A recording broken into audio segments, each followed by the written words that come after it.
After facing another tragedy, it can be hard for children to make sense of the world around them.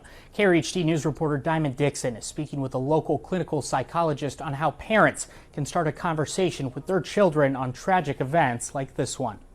Finding ways to talk to our children about a life-changing event is no easy task. Clinical psychologist Dr. McNamara says trauma can be common. Traumas happen to more people than we'd like to admit, kids and adults, and surprisingly, amazingly, sometimes people are resilient and they don't end up with things like post-traumatic stress disorder, but a lot of people do.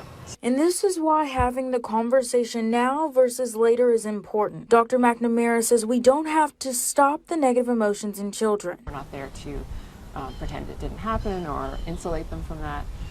We're there to help buffer them from these events, not to stop them, but to kind of lead by example and to be there to validate their emotions and support them as they go through these negative emotions. While we want to be our child's advocate, Dr. Smalley is a marriage and family therapist and says parenting can be a hard job. Being a good parent is difficult because we have to encourage and motivate our kids to do something they might not want to do. He says not to force children to talk if they aren't ready, but when they are, have the conversation. So you don't want to push someone who's just gone through a traumatic event like Uvalde and force them to talk about it if they're not ready to talk about it. So let them share what they were feeling, encourage them to go, hey, what was that like for you? And what was the thing that scared you? And then read the room. In traumatic situations, Dr. Smalley says don't stop trying to find solutions, whether that be in a book, mentor, or therapist.